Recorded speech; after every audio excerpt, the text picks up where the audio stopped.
think you obviously need to know what you're talking about. A lot of people can have that sort of energy and enthusiasm, but if you don't know what you're talking about at the end of the day, then you're going to get laughed out of the room.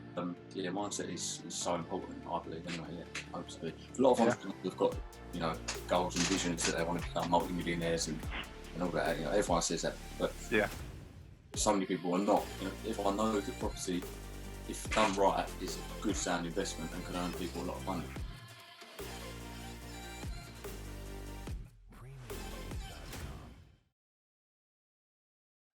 So here we are. We've got Jamie Darkin on the podcast. Thank you so much for coming on.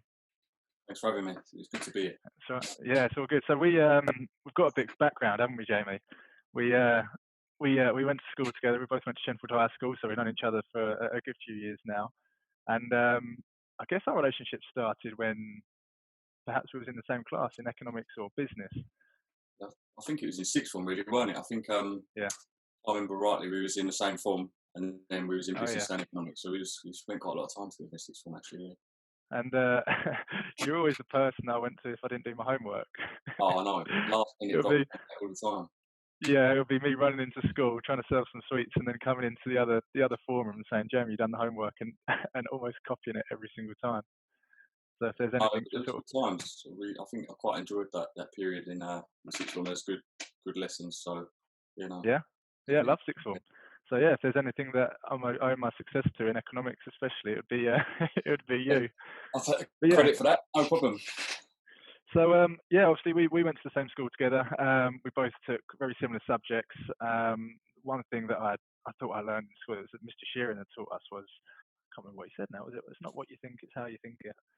But I remember really distinctly how it went down. But so we had that relationship with school, and I think that a lot of what we learned in school has transcribed into some of the business that we've gone into today. I mean, you've got your business, I've got my business, so we both started quite young, and that's something I wanted to sort of touch upon. Do you think school helped you into your business? Has that given you the tools, or is it more sort of as you went into uni? No, I think school definitely. I mean, I've always been quite into business anyway, even way before school. Like when I was young, I was always trying to earn a bit of money cleaning cars or doing little bits and pieces like that. I think you touched on, you used to sell sweets in school. I think I used to as well, maybe like year 8 or something like that. So competition. Yeah. I think school definitely played a part. I obviously done business at GCSE level and A level, so I was quite involved in that. I think it enhanced everything. Yeah, I mean, once you get to that A level stage, it was not talking about practical business and how you can actually go out and apply skills and earn money from it. So yeah, no, definitely. And then how did that sort of go into uni? Because I think it was probably during your time at uni that we didn't really have much contact until you came back out and we started talking a lot about business and what we were both doing. I guess that was a period that we weren't in contact. So how was that for you? There weren't much business going on at uni, really. It was a lot of partying. Going out and getting drunk, yeah. Yeah.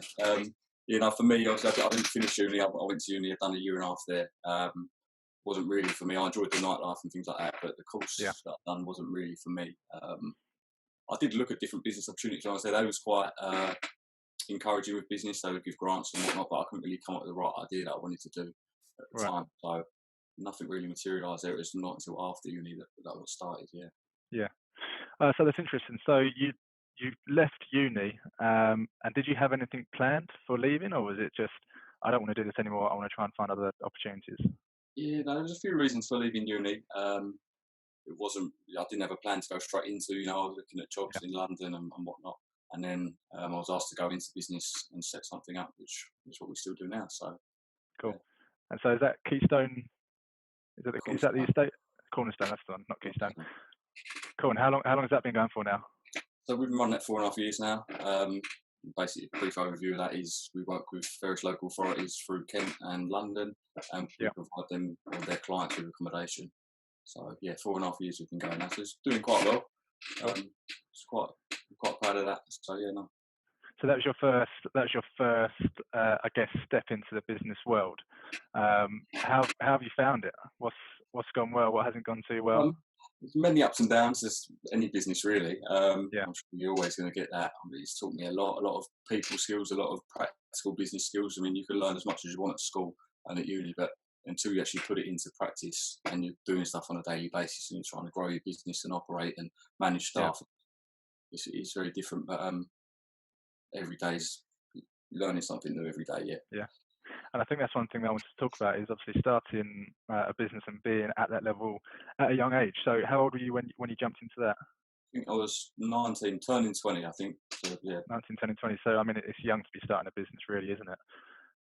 it is. I mean, not not many people start that young, and if they do, they're often looked upon as, "Oh, you're young, you're a bit irrelevant." Really, Yeah, I suppose it's how you perceive yourself and how you come across to other people.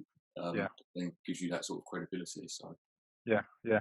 I think that's one thing that I learned when I was in my first business, and I got a meeting for quite a big estate agency, and I remember the first thing I went in there, huge boardroom table with about six other of these directors around 40, 50, mm, 60 years old, and you go in there, you're young and you're energetic, and I think that it can actually give you a bit of an advantage over other people. But it's like what you said, you have to know your own worth. If you go in there and you're a little bit timid and you don't think that what you're doing is valuable, then I think that will come across and you'll almost fit the stereotype of a young person.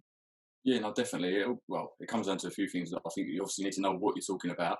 A Yeah, lot of people can have that sort of energy and enthusiasm, but if you don't know what you're talking about at the end of the day, then you're going to get laughed out of the room.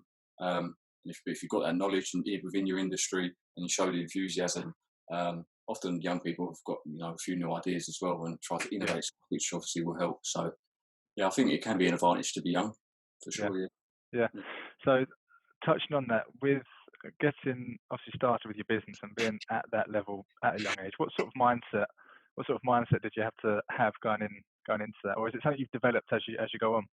Yeah, I mean, mindset was never really something that I focused on too much before. Yeah, It's only really, mainly recently, maybe probably the last sort of year or so, that I've really worked on that and tried to delve into it and enhance that, because I think it's mm, probably the most important thing, really. Um, yeah, if you're on your A game, then you can perform, and if you're not, then there's things you're not going to do to your best ability, which yeah. ultimately will affect the business. So, yeah, mindset is so important, I believe. Anyway, yeah. Yeah. So what for somebody else who's looking to start a business who's young or a bit older, is there anything you'd recommend in terms of trying to get the right mindset or I guess overcoming problems? What would you recommend? It's difficult. You've got to be quite strong-willed. You're always going to get setbacks in business. Not every day is going to be a good day, um, and so it's good it sounds cliche, but to have that strong mindset. To Yeah, think that no, tomorrow we get back at it and we go again. I think yeah, um, it's quite important to have a good routine. It doesn't necessarily have to be to the minute every day, but if you can get into a good structure, wake up at a similar time, get some habits in, yeah. you probably find an increase in your productivity as well, which will obviously will help. That's something we was talking about on text the other day. You're waking up at 6:30 and Yeah, getting things done in the morning. I think it's very easy to get sort of brought into the lifestyle that so many people say they do. Wake up at 5 a.m., go for a workout, do meditation.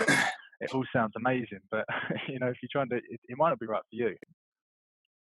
yeah. I mean, to be fair, 6:30 is not the earliest time in the world, but for me it works.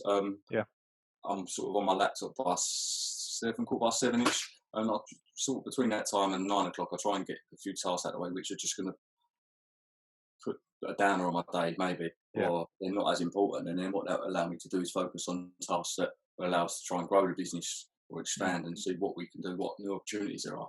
And yeah, that's, I think, as an entrepreneur or business owner, you should be trying to focus on those kind of things rather than your day-to-day operations. So, yeah, been trying to keep my sort of latter part of the day available for that, really. yeah. Particularly And I think this, that's this time, I think it's quite easy for people to get into a rut and to sort mm, of crawl out of bed at 9 o'clock, half 9. It's not effective, really, is it? But no, no. kind of thing. Yeah, that's it. And I think, I mean, one of the things that really helped me was almost separating out my time. So, like you just said, you do your things that you just want to get out of the way in the morning so you can Yeah, focus for the rest of the day. Um, I would have higher income generating tasks in the morning, and then I'd normally have lunch and dip off a bit. So that's not when I want to be doing stuff where I need that energy. So I do stuff a bit more creative. So we had a chat about LinkedIn posts and perhaps doing some imagery or just stuff that doesn't require like 100% brain capacity, that you can almost just be a bit more creative with it. And I find that if you're trying to go 100% all day, there's going to be a point where you do just sort of drop off, and then you beat yourself up for dropping off, and you might just then start sitting on your phone or being totally unproductive. So I think that is really, really important. Um, and just to go back on what we are talking about, the mindset you need to go into, I think one thing that really sort of strikes out is when you say, I think I saw a poster, I see it out there, it says you have to risk what others won't to get what others can't. Mm. And that's something that always plays in my mind. And it's about having that end goal in mind. You know, when you start out, you're obviously trying to do everything that you can to grow the business, to start the business, start things rolling. But as soon as you get things going quite well, it's very easy to become complacent. And I guess that's part of being an entrepreneur, is having that drive to constantly do better. Is that something that you found in the estate and letting agency business? Yes, I think we've always had a sort of aim of where we want to be. Maybe if that's sort of in 6 months' time or in a year's time, you know, what sort of level do we want to be at? I think Yeah, that's important. You know, over this sort of lockdown period, we've sort of delved into that deeper and said like more of a 5-year plan on where we can go. And I think that is important because it gives you something to aim at. So yeah, if you've got that sort of vision in mind at the end of the day, then you might not be as effective. I yeah, personally feel, you know, one day you might go, oh, I've got nothing to aim for, so you know, I'm not going to go and do that task. Whereas if you yeah, know, in 5 years I want to be there, then at the end of this year I need to be here to be on yeah, track to achieve that. So what do I need to do this week, this month to get to that? So you yeah. start breaking them down smaller. It gives you more of a focus and something to really focus on. Yeah, I think that's so important because you obviously you need that end goal in mind, but then you don't want to just constantly have that as the only thing. For example, if you wanted to reach like a certain amount of revenue for a company per month, but you know that could be like 3 years out, you don't want that just to be the only thing. You need to have the steps to get there. You know, like the small wins, and then them small wins in business are the things are the reason that we do it. You know, you don't want to be just sat at your desk all day just working towards this huge target that might be so far away. It's nice to have them little wins. Yeah, no, of course. No, I agree. I think, like we said, having that end goal in mind is pretty crucial, really. Yeah, Otherwise, you're not going to be anywhere as near as effective as you might hope to be. A lot of yeah, entrepreneurs have got, you know, goals and visions that they want to become multi-millionaires and all that. You know, everyone says that, but yeah, so many people are not, and I think that is probably one of the reasons why they're not. It's about yeah, having. I heard someone say, you know, you might have a battle plan, but have you got the war plan? And you need the battle plans to go towards the war plan. yeah, yeah. That's really powerful. So why do you do it? Why are you in business? Why do you put yourself through this hardship? What is it that excites you? Um, I don't know really. I mean, like I said to you at the start, I've always wanted to be involved in business in some way or another. Mm. The thought of me getting a job was not something that appealed to me really. To work for Yeah, someone else, and I don't think I could ever do that now. If I'm honest. Um, you've got your own destiny in your own hands at the end of the day. So yeah, if you want to go somewhere and you want to be someone or be something, then you've got the power to do that. And I think in business, you know, yeah, there's challenges, but the rewards are worth the stress and worth the risk. yeah. And I think as well when it's one thing that one of the reasons that I do it is because it's your own. Yeah. You can either make it as great as you want, or you can or you can just settle for average, and it's completely up to you. I think that's the thing that almost excites me about it, is that it is a reflection of you at the end of the day, isn't it? No, it is, and I mean, you've got no one to answer to. So if you want to grow to the next level, you haven't got someone saying, "No, we're not doing that," Yeah, or you know, you might want to descale slightly, for example. I'm not sure why, but you might want to. Um, I think, yeah, like you said, it's your own. It's your little baby at the end of the day, and I think having that destiny and that control over where you can go, mm. to an extent, don't get me wrong, a lot of businesses will go wrong. Yeah, And like I said earlier, a lot of things can go wrong in business, but it's that sort of bounce back. And if you've got the resilience to bounce back after the setbacks, come back stronger, that feeling of, yeah, I've done well here is nice. It's good. yeah, yeah. Totally agree. So you said that obviously you know you can have your challenges in business. Are there any prominent challenges that you've had to go through? Um, couple. Mm. For us, there's quite a few competitors in what we do. Sure. It's quite important to try and continue to innovate, I feel. And our service is not something you can innovate massively. So, Right. you know, we've got to be quite on the ball with that. Um, no major, massive, outstanding challenges. I just think it's just sort of everyday Yeah. issues. You know, there might be a few staff issues that we've had previously. Mm. Um, for example, we're in property, so there could be a large maintenance issue where Yeah. major floods and stuff like that, which then will cause a bit of stress. You know what I mean? Um, Or a big virus that completely stops the market and doesn't allow you to do anything. yeah, it makes you stay indoors for 2 months. Yeah, it can be difficult, can't it? Yes, yeah, So it's you not said good. it's something that I really actually wanted to talk to you about. Part of what you're doing now is obviously property investment. Mhm. Just so I get a bit of a better understanding, what is it that you're doing specifically in that realm? So, like I said, our business has been involved in property anyway for the last 4.5 years. So I deal with a lot of landlords, a lot of investors that we work with, and over time they've sort of said, you know, I want to buy a few more properties. Can you help me? What area shall we be looking at? Mm. What yields could I receive? Blah blah blah. So I thought that it would be maybe beneficial to expand that to Yeah, people that are not current investors who might want to be getting into property that don't know necessarily what they're doing so much. sure. They might not have the time on their hands. You know, we're talking to a lot of people who are busy in their job. You know, Yeah, solicitors, finance, uh, like managers, directors, pharmacists, doctors. So they're busy. They've not got the time to be going out viewing 10, 20, 30 properties all the time. yeah, Um, for me, I want to be doing our own deals as well, you know, growing our own portfolio. Um, we've currently got a deal trying to get through for a new build project, which would be a cool. single 3 or 4 bed property, depending what we can get for planning. Um, so yeah, I mean, it's quite broad. Sure. I suppose if you want to summarise it, I'm looking to invest in a lot of property, and I'll help investors or people who want to get involved along the way as well. Yeah. I think property investment within itself is there's a lot to know, but there's also so much you can go down so many different paths. As you probably know, there's so many different ways of buying houses, flipping them, renting them out, or there's unlimited ways to do it. You know, use other people's money, use your own money, get finance, whatever it may be. And I think that's what is exciting for a lot of people. And you did a post earlier about us jumping on this podcast, and I looked at the people that liked it, and I think almost every single one of them are property investors or property developers. And Yeah, I think it just goes to show the amount of people that sort of bought into this industry and building a secure future for people. But you said it earlier, it's hard to. How do you differentiate yourself from the next property developer? Or if you're looking to, you know, get funds from other people to invest in you, is it how do you I set yourself suppose apart from the next person? with this kind of industry and the service that we offer, there are a lot of people that want to do it at the end of the day because they, you know, everyone knows that property, if done right, is a good sound investment and can earn people a lot of money. Um, Yeah, I think it basically will come down to your credibility as an individual, sure. the sort of networks that you can develop, the trust that you can build with someone, and if you're if you're not serious about what you're doing, then you're not going to build that with someone. Yeah, yeah, I feel that the conversations that I tend to have with people is is relatively good, really. sure. I've been in the industry quite a while.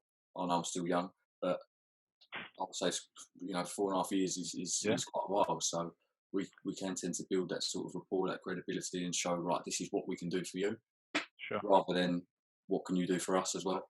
Yeah. And what is your main strategy then? Do you have a main strategy or a main area? Yeah, for me, I'm quite pro buy to let personally because I'm about you know, wealth creation and long Sure. term wealth. I want to be at level when I'm 50, 60, however old, Yeah, when I know I've got a sound income every yeah, single month and I've got a lot of equity sat in property that will be effectively net worth. sure. Um, there's obviously lots of different strategies you can do within property. You know, buy to let and buy to flip are generally the two that people do. Mm, But I would always. I was speaking to someone the other day, and he was saying he doesn't know what strategies and what route to go down. He doesn't like buy to let because he's had a couple that have not been great tenants. right. And I said you need to put that out of your head because you're going to get bad tenants, but you can also get good tenants. And Sure. if you get a good management team in place, maybe they will help you along the way. He was talking about doing flips, and I suggested that you should look to invest those profits from flips back into buy to let because, like I said, that will give you that long term wealth effectively. Yeah, yeah. No, it's interesting. I think that, and I think to do that, you have to have a lot of trust in the person that you're doing it. So you, as the person that's almost using their money to invest it, there's a huge element of trust in it. Yeah. Um, Obviously, you've been in the industry for 4.5 years. How do you gain not the experience, how do you gain the training and the know-how to start investing in property from the start? Because I know that there's so much out there. How do you decide what's right for you? I've looked for a while, to be fair, and there's lots of different property training courses you can do. I think I've attended one, and it was very good. Yeah, I've got a good network of people through there, and I thought the knowledge that they gave you was really good as well. mm, We're still part of a sort of community where we can all communicate and have weekly catch-ups, and it's really good. yeah. Um, what was the question again? Sorry, I got lost there. The sort of the training that you have to do or go through. How do you choose what training is right for you? So I personally feel that a lot of people who are maybe self-employed or entrepreneurs or whatever, they don't want to go down training route, whereas Sure. people who are employed will get continuous training through their employer. So I think Yeah, if you're looking to do something and you want to do it properly, you should be looking to learn from the people who are doing it. yeah, Um, and I think a lot of entrepreneurs are sort of scared to say, "Oh, right, I don't know what I'm doing. mm, Can I be trained?" Whereas yeah, I've sort of yeah, taken the other mindset and said, "No, this is something I want to be good at. mm, You're doing well. Can I learn from you?" And sure. I think what swayed my decision to go and get training in Yeah. that field. So did you have like a mentor or somebody to guide you to start with? Not one to one as Yeah, such. I've done a 4-day course near Heathrow in London. There's 4 trainers there, and probably maybe right. about good for 30. So Yeah. something like at school really, but um, no. To be fair, the network that you build and the people that you talk to there is really good. And Yeah. obviously, you still have one-to-one chats with the trainers. Yeah, I thought it was very, very good. I think that's the same with business and I guess anything in life. If you're looking to achieve something, you almost want to go to the person that has achieved it. If you want to go run an Ironman, then you should go speak to somebody who's run an Ironman to get the ins and outs of it. I could, read as much as I want online, but I could be training wrong, and they could tell me things that you perhaps can't get from learning. You need to get the experience of somebody. And I was speaking to another friend of mine who does quite a bit of property investment. I said, "Have you ever been to one of these courses?" And he said, "No, they're shit." He said, "They're just trying to sell you something," which is obviously true. They're doing it for a reason. But he learned it all himself and done it through his own experiences. So I guess there's two sides, but I think that you do need to know the basics of what you're doing. Then it's all about, I mean, the same in business and the same in investing in property, it seems, is you just got to sort of jump, go for it and learn along the way. Yeah, for sure. I mean, like I said earlier, training's not for everyone. Mm, Some people will like it, some people won't like it, and you can always still learn from your own experience anyway. Only thing I'll say yeah, with that, I don't know how old your friend is, but it might fast track it if you're learning strategies. You can, sure. for example, I've spoken with a lot of people in the group when I've got a question and I'm not too sure on something. Yeah, Um, that I'm dealing with an investor, for example, I can jump on the phone. I know they've done it, and yeah. they can give me an answer in 5 minutes. And Oh, it's yeah. a real life practical example, not out of a textbook. Mm, So I think that kind of help that you can get is very what it's good. yeah, yeah, I agree. So obviously part of what you do is getting investors on, and it's part of your model. I think one of the main ways that I've seen people do that is through online or Mhm. about going online on social media. Obviously, you're quite prominent on LinkedIn. You do a lot of posts, and that's something that we've spoken about before. How important is that to you, or how are you using LinkedIn to bring in investors over other people as well? I personally think LinkedIn is the best platform for this kind of thing. Yeah, Obviously, Facebook and Instagram are good as well. A lot of people are consumers on those platforms rather than producers of yeah, content. Whereas LinkedIn, again, probably more people are consumers of content, but the way in which we put out content to try and draw people to number one, connect with us, yeah, um, and then secondly to sort of visit our profile, see what we do.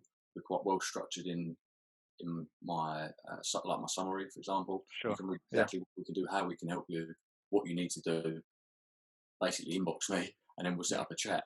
But yeah. it's all sort of focused and driven to get people to message us because they want to get into property, basically. Yeah, and I guess it's that thing about trust as well.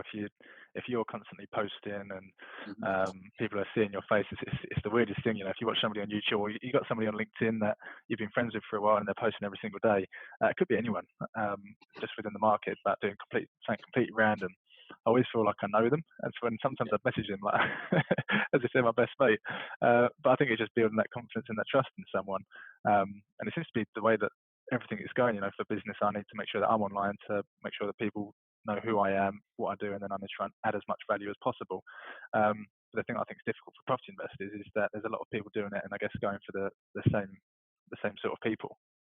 There is, I mean, like you said, it goes back to that trust level, and because you do need a large element of trust, there's a lot of people who are skeptical, especially initially. Yeah, So, like you said, when you log into LinkedIn, if you see me, the chances are that everyone else is seeing me as well. So, yeah, skeptical at the start, but then they might see, okay, she's working on this project. I like this post. He's talking about something relevant to sure, me. yeah, If that continues over a period of a month, 2 months, 3 months, 6 months, for example, that person may end up eventually coming and getting in contact with me because they sort mm, of built up that trust, even though they've not spoke to me. Like you said, yeah, it's like virtual trust, if you like. yeah, yeah.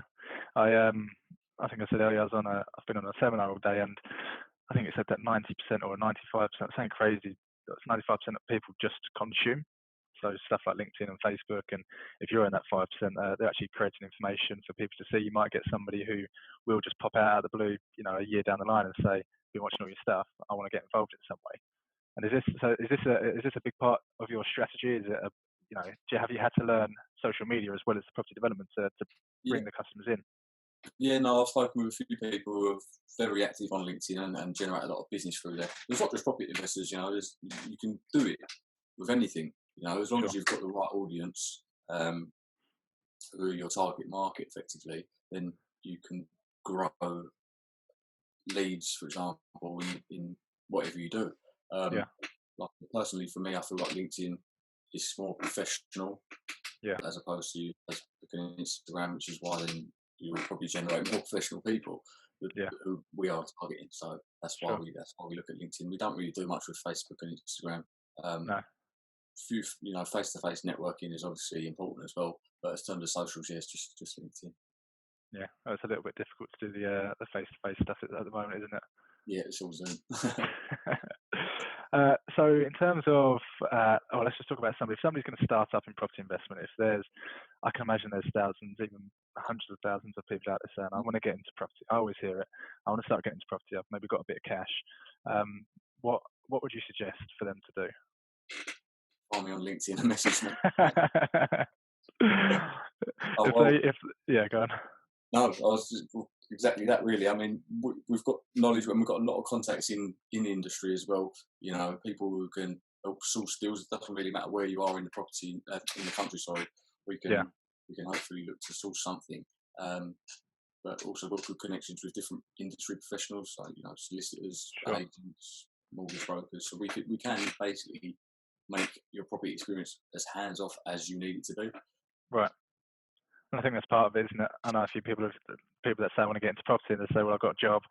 I don't think I can put the time into it, but you've got your money. It's almost as if you want to just, give it to somebody that you can trust and then get the returns. Well, that's exactly it. I mean, some of the people we speak to do want to own property and they Yeah. haven't got time. Some people don't want to own the property, but they still want good returns. Mm. So with that type of person, we do offer as well like a fixed return investment where they would give Yeah. us their money for a set period of time. And then we would put that money to work our own deals. Like I said, we're looking at a lot of buy-to-lets. We're looking at a few portfolios at the minute as well, which we're trying to get. A few new builds and stuff. So we're quite busy. Yeah. The more deals we do, the more funds we need. So we welcome both investors, people that need and want to buy property, and people that don't, but still want good returns. Yeah. So what does the future look like for you? What's your plan? Is there? Well, let's talk about COVID first. How are you coping through this time? COVID is A ball ache. how do you summarise COVID? Boring, really. No. Yeah. It's been okay. I mean, for us, we jumped on it quite quickly. Put a few strategies in place for business cornerstone that you mentioned earlier. So we sort of secured the finances for that business early on. We knew we'd be all right. So we're not too stressed about that at the minute. We're coming out of the back end of that now. So hopefully once things go more and more back to normal, that should be okay. I think from the other side, the investment side, a lot of investors are quite sceptical at the minute. Obviously, I don't know what's going to happen. There's obviously going to be a recession around the corner. Yep. A lot of people have been reaching out to me and wanting to speak. You know, I've had quite a lot of phone conversations with people, but there's always that sort of stumbling block as to why they're not just ready just yet. And I feel like do you have to help them overcome that sort of that mindset? So again, sorry. Do you have to help them overcome that mindset of when's a good time to invest? For me, if the deal's right, then the deal is right. I know it's an uncertain time at the minute, or unprecedented, as everyone likes to keep saying. But it depends on your own outlook on it. And for me, if someone passed me a deal that I would say, yes, I would like to do that, I would still do it now, even if I would do it now or before COVID. Sure. People just have different mindsets, don't they? Like we said right at the start. And I mean, I'll try and give them some advice and say, well, maybe you should look to invest now. Why might be a good time to invest now? Again, you know, these people might come back to this relatively soon once they go away and actually think, right, okay. Sure. So you're obviously, what, 24 now? Yeah. 24. It's crazy, isn't it? Old man. What does it look like for you in the next 20, 30 years? What is your overall game? What are you looking to achieve? So, what am I looking to achieve? We've got, like I said, sort of 5-year plan with our existing business, and we're on to grow that quite substantially over the next sort of 5 years to hopefully about 6 million revenue is what our aim is. Cool. In terms of the property investment side, that's something I do want to get heavily involved in, and over a course of 10, 15, 20 years, continue to build a portfolio that when I'm 50, for example, I can sit back and not have to worry about going to work or not have to worry about running businesses. And so I've got this income coming in each month. I think for me that is what success is about, really, is, and it gives you them options. And when you are that age, or maybe even younger if you want, but you can say, oh, I'm going on holiday tomorrow, and you haven't got to worry about everything. I think that is the sort of the core of why people invest in property, why people start businesses, is to give them the options for when they're older, or even when they're not older. If you want to live a life and you're running your business, you almost have a lot more say on what you say and do. And I think that's one thing that I enjoy, is that if I do want to go on holiday, maybe not at the moment, but then you can just sort of say, well, I'm going to go away, even if it's for a couple of days. You know, you probably end up having less holiday if you own a business, but you can almost dictate when you do go. And I think that's one thing that a lot of people enjoy. But no, it sounds really, really exciting. What's the best place that people can connect with you? I would say probably best place would be LinkedIn. If you just search my name, Jamie Darkin, go on there, connect with me. That'd be great, and hopefully you'll enjoy some of the content we try and put out. Yeah, well, I really enjoy it. In terms of the investment opportunities, what sort of things have you got going on that perhaps people could get into, or what do you offer people as a offering? So the way I like to work is that we will work on a person by person basis. So some people will want to go into buy to let, some people want to go into buy to flips, some people might like HMO, some people might want service accommodation. You know, there's so many different strategies in property that people might even know about. People will want to do, or you know, they offer different levels of return, for example. So what we like to do is, you know, sit down, have a call. Normally it would be a coffee, but you can't do that at the moment. So we jump on the coffee. Over Zoom. We jump on the phone. We'll have a conversation about exactly what you're looking to achieve at property, and it's got to be the right fit for us as well. You know, we want investors who are committed, who will work well together. You know, there's something that in business I want to work with people that I will get on with, not just for the sake of doing business. You know, so we do say no to a lot of people as well if we don't think it's going to work out exactly how we want it to. That's not to say that everything will always work out, even if you think it will. But there's always risk to it, isn't it? Of course. But if you can try and mitigate that risk and be selective with who you're working with, which I think is a mindset thing. That's something that's quite at the forefront of my mind, is working with people where we can connect, where we can push forward towards the same goal. I think that is important. Amazing. Well, it's been great getting to know you better, seeing your plans and the value that you can add to people starting out. And if anyone does want to get in touch with Jamie, he's on LinkedIn. You'll find him, Jamie Darkin, without a G at the end of Darkin. Always get that wrong.